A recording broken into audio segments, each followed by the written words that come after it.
Salute BookTube. Welcome to my channel. Thank you for being here. We have finally made it, the 100th video. And for this auspicious occasion, I thought I would do what I had announced earlier a couple of videos ago, maybe 4 or 5 or 6 videos ago now. I wanted to make a Q&A because I reached a hat trick of milestones on this channel. In early May 2nd, I reached my 1 year anniversary on BookTube. I reached around the same time, I reached 200 subscribers, and now this is my 100th video. And I had made a call for questions in that earlier video. It's called the hat trick of milestones. A hat trick of milestones is the name of the video. And I didn't put the word Q&A in the title, and I had said that I reserve the right to not answer questions if they're too personal. I think people took that the wrong way, and I didn't get that many questions, or maybe maybe you guys just don't care, which is probably more likely. But be that as it may, I did get a couple of questions and from some good BookTube friends. I think luckily not too many questions, luckily for you, because this hopefully video won't go too long. But yeah, I thought we would just answer those questions, and and then we'll wrap it up. So the first question I got was from my good friend Angelina. Her channel is called Books Do Things to Me. And her question is, with your foray into much more fiction since starting the channel, what has been the best fiction read for you in that May to May period? She's referring to May 2025 to May 2026, my 1 year on BookTube. For this, there was a lot of candidates. I had been reading fiction before BookTube. It's just I've been reading more, definitely, and that's all thanks to the BookTube community and the commenters and all of those good people, because they keep feeding me ideas and what to read and buddy reads and all that kind of thing. I would have to say I think my favorite fiction that I've read in the last year is probably this Mary Shelley's Frankenstein.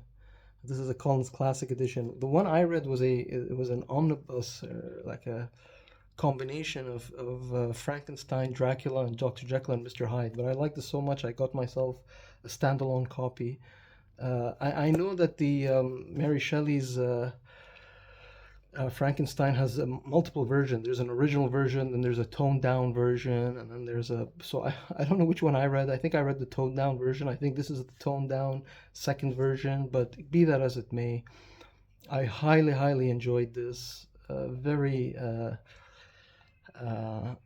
brilliant writer who is so graceful on the page, and written at a time, the Enlightenment, Mary Shelley, her connection to women's rights and I guess anti-theocracy and all that stuff. Just in this book, and of course the concept, this is world famous. I mean, a real classic, and I don't think it's going anywhere. When I was reading this and I discussed it in previous videos, the idea of AI came into the equation, and that's only going to keep this book more relevant. The other thing is there was a movie that came out recently, I think 2026 or late 2025, Frankenstein, a much more updated version of Frankenstein. So again, very much still relevant, very much enjoyed this. This will have to be my choice. Thank you, Angelina, for the channel, for your channel and for your question. We'll go to the second question, and that's from my friend Jeff at Reading Still Matters, another awesome channel. He says, congrats, my friend. Is BookTube actually making time go faster? That's a problem for me. Anyway, you have a thoughtful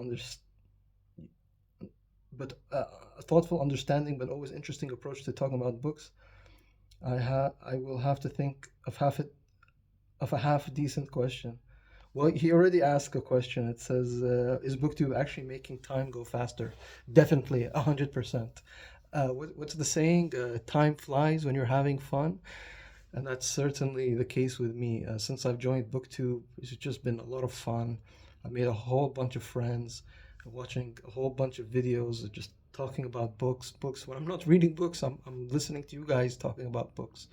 So it's been extremely enjoyable. And making time go faster, definitely. I think time is just going faster for all of us, but definitely with BookTube. The other thing with time and BookTube is time. BookTube kind of it sort of it puts you on a deadline. You want to, well, at least for me, on my channel, I try to be a bit structured. So I try to at the beginning of the month highlight what I'm going to read, and then at the end of the month discuss what I had claimed that I'm going to read. So I need to finish the books faster, and that makes me prioritize, time management, all that kind of stuff. Of course, I know, and I have the same problem, busy schedules, life outside books, all of that good stuff. But kudos to Jeff, because I know he's a busy working family man, and he still knocks out the books and the videos. So well done to you, and um, um, thank you so much for your question. I really do appreciate it. The next question is from another BookTube friend, Jenny. Her channel is called Jenny Jables. And she says, congratulations for your Q&A. Do you feel that as a BookTube viewer, BookTube has influenced what type of books you read? And then, now as a BookTuber yourself, do you think the BookTube experience has changed or will change in the future what books you will be choosing to read? 100%, 110%. I've already dabbled and entered into new worlds of reading because of BookTube, especially since I became a booktuber, because I get a lot of comments, I get discussions, I'm entering into buddy reads, I've started to subscribe to channels which I had never thought I would before. And BookTube is great because you've got a whole variety of readers, different ages, different genders, different races, different nationalities, different just backgrounds in general. So from that awesome diversity, you get a lot of new reading tips and book recommendations, and definitely my book shopping when I go book hauling. There's definitely going into sections of the bookshop or the library, or yeah, just going into sections I would have never gone before. I have been doing a few personal projects, something like Russian Lit 2026, trying to read Russian literature this year. I've, you know, uh, genres like science fiction and fantasy, because there's so much great content on BookTube out there. It's hard to avoid, and you start getting into the zone, I guess, the twilight zone. But so definitely, and I'm looking forward to expanding my reading 100%. Maybe if there's a criticism about me, I'm a little bit of a narrow reader. At least that's a criticism of myself. So now I hope I can branch out and be more interesting. Because I'm sorry if I've been boring for the past year, but thank you for the question. Definitely changed, and hopefully will continue to change my reading, and opening my reading mind to new books and ideas. Question number 4 comes from Triumphal Reads. Justin at Triumphal Reads, another prolific booktuber, a long-time booktuber. He says, congrats on all this simultaneous milestone despite the foolishness going on in the world. He's referring to, for those of you who are new to this channel, I'm based in the United Arab Emirates, very much in the crossfire of the Trump war on Iran, because we're the closest U.S. ally to Iran, and we've been at the receiving end of a barrage of missiles. Luckily, the casualties have been low. We have interceptors, but it's not a way to live, and it's extremely expensive, and it's not sustainable. So hopefully, we're hoping for peace in the second half of 2026. There are cautiously optimistic, depends who you listen to, murmurings that there's some kind of deal in the offing. So we keep our fingers crossed. Thank you, Justin. But then for a question, he says, I always ask about favorite animals. I'm not the biggest animal person. I'm not. I've always been a city boy. Um, I don't know, just pets. I haven't been an animal person. I'm not. Uh, I think they don't like me and I don't like them. Animals, I mean. But no, I mean, what's my favorite animal? I like animals that go their own way.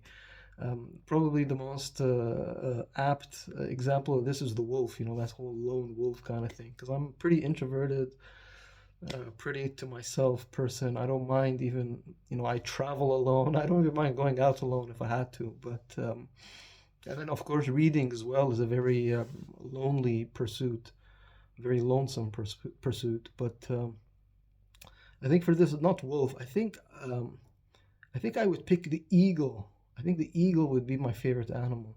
I think the eagle, if I had read this correctly, is the only animal, the only bird species that doesn't fly in a flock.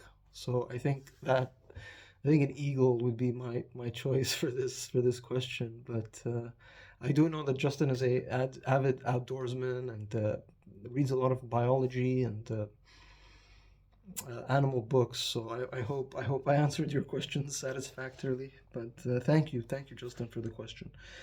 And then we have the final question is from yet another booktuber, Patrick's book reviews. Um, Patrick is a growing channel, a new channel, but a channel growing fast every day. And I'm delighted that he asked questions. He actually asked multiple questions. So we'll answer them and then we can wrap this up. So one question it says, when do you expect to finish your historical fiction novel? That's a good question.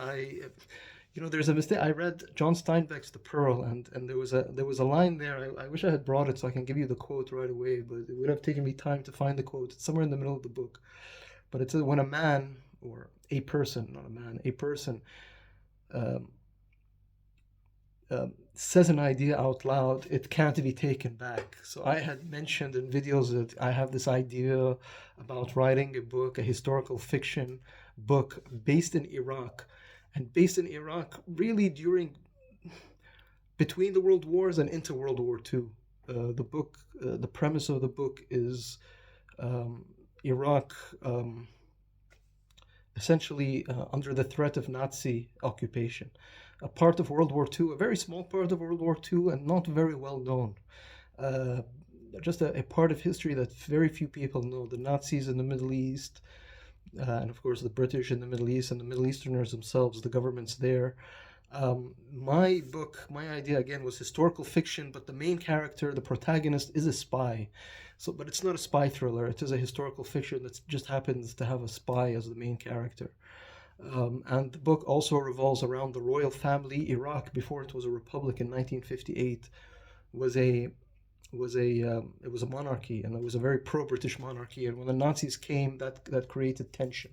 So that there's the geopolitical tension, but there's also the family tension, and that's the idea of the book. I don't want to give more away because now I've committed myself to writing it, and if I don't deliver, you guys are gonna you're gonna tell the whole world, or the whole world's gonna know that I'm a big fake and a phony. So I've shot myself in the foot, and now I can't walk it back. As John Steinbeck, the quote from Steinbeck, once a person um, gives voice to an idea and says it out loud, you can't take it back. It's in the ether. So, um, I've already, because I've worked on the book, but I've already pictured the book to become. I've already got a trilogy. I don't know if it could be one really big book, but I don't think that's. I would prefer it at least initially. I've even got ideas to make it a series, but for now, there's three distinct stories, distinct but interrelated, definitely. A part one, a part two, and a part three. I've done about, I don't know, 40-50% of part two. I've done maybe like 20% of, sorry, I've done about 60% of part one, about 30% of part two, and maybe like 5 or 10% of part three. And I'm just putting all the jigsaw puzzle pieces together, and hopefully I can at least complete one. There are some issues I'm having. I'm a bit concerned about, or I'm worried about, is for the part one. The part one of the story has a lot of world building, and I think it's the weakest of the three stories. So if I release part one, it's not gonna be I don't know. It's not gonna be the best one. I don't think, and I'm worried about that. I'm worried if I read part one, people will be like, "This really sucks," and then once part two comes out, which I think is better. It's a better story. It's more. There's better plot, I guess. Uh, People will be like, "No, but part one was so bad. Why should we read part two, let alone part three?" Which is also still very still in my head and needs to be put down on paper. But you've given me a good reminder that I should get to it. I think one of the things I want to do for the second half of 2026 is do more writing. I have a Substack channel, Substack uh, uh, page. I don't have much writing because I don't know what to put. I mean, I can talk about the for my audience. I advertise it on BookTube, on my channel, and I don't know what I should write about. What would interest you? Probably I should do more like reviewing books or what I thought about books. That's probably going to give me the most content, most subject matter to write about. But you can check out my Substack.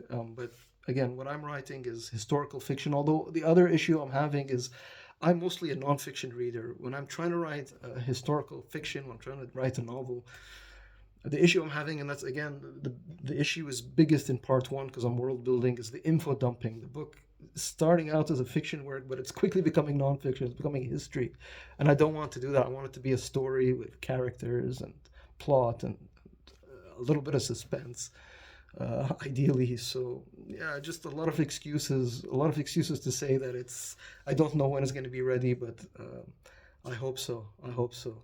And thank you for asking that. His second question is: if you lost your personal library, but you could have any other booktuber's library, whose would you choose and why? That's a tough one. I have to be a bit diplomatic. Who am I choosing? It would, well, again, I read mostly history, mostly nonfiction history. So if I did lose my library, it'd be a lot of history books gone. A lot of the fiction I have is a lot of classics, but that would be a nightmare scenario. But I had classic that could be easily replaceable, so I'd find somebody with a good history shelf. I would pick somebody with a history shelf. Maybe Jeff, who just asked a question a couple of questions ago. Reading still matters. His book taste I like. Um, if I would pick maybe a second and a third, not in order of priority, but Jeff just came to mind because I just mentioned him. But Shelf Learner has a cool library. He reads deep history. He reads a lot of deep stuff, but I think a lot of his history titles, books, a lot of stuff about Africa, which I'm very um, unknowledgeable about. And just interesting books, a lot of motivational books, and also some like theology, I guess. That would definitely be on my short list. And then maybe I think, although he does read a lot of fantasy and sci-fi, but that's not necessarily a bad thing. And he's moved to a lot of Kindle. My friend, what's his name? Alex. What's his channel? The Unabashed Reader. The Unabashed Reader. Alex from Liverpool. Um, I really like his book choices. But he's mostly on Kindle. But still, I just take his Kindle, steal his Kindle, and read it. Those would probably be my three. Again, not in any order, but you get the idea of who um, I like. Although there's a lot of booktubers with a lot of wonderful libraries. Um, Question number three from Patrick is: who's got the cutest pet on BookTube? Without a question, the cutest pet on BookTube is Frodo the turtle. Frodo the freaking turtle, your own pet, Patrick. Patrick is an American, but he's based in Thailand. For those who don't know, and he's got a big yard, and he's in the middle of Thailand, like in the middle of the jungles of Thailand somewhere. Like he's not in like downtown Bangkok, definitely not. So he's got this huge yard, and he's got this enormous turtle who he's named Frodo, but it's just an incredible species, just incredible. And he did a video. I'll link to his channel, link to all the channels mentioned here.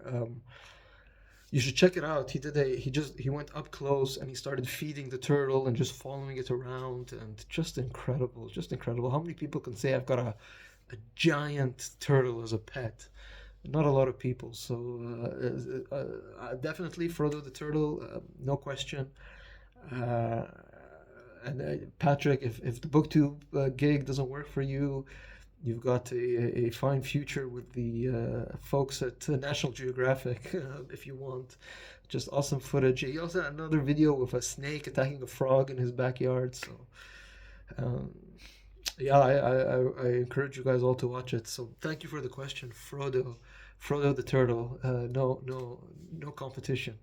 And then Patrick's final question, and the final question of this video is, can you show us a trick with that? Because Patrick says, I came for the trick you promised to do with your hat. Because I named the channel a hat trick of channel milestones. 'Cause I had 3 milestones, and he says, and I'm therefore a little disappointed, but congrats on the milestones. Can you show us a trick with a hat?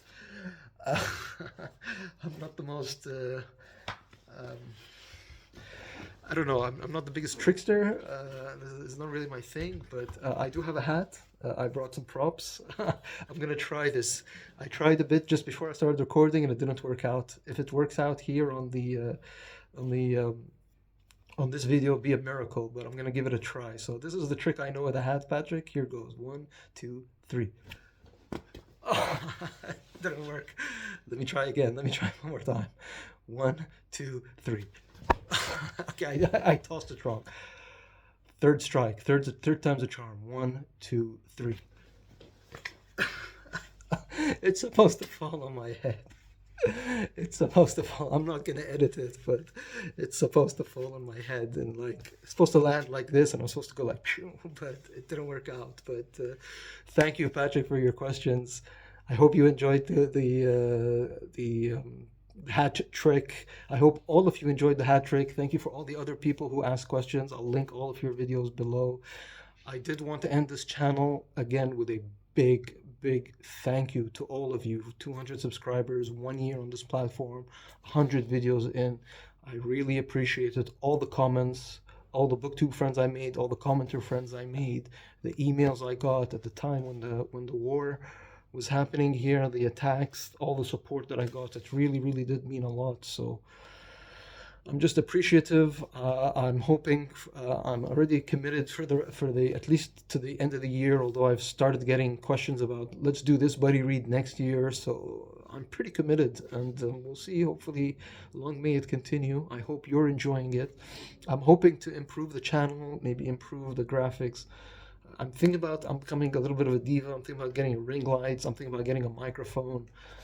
I'm thinking, I hope the sound quality, if you could let me know if the sound quality is good on my channels. Let me know if you're getting advertisements. I'm based in the Middle East. I don't know if it's the same commercial licensing and revenue agreements that are in YouTube America or YouTube Europe. So I don't know if you're getting ads, and if you aren't, I'm gonna try to remove them. I'm sorry if you do. But yeah, those are things to think about for the second year of my booktube channel. But I have to go. Uh, thank you again. Uh, salute, booktube.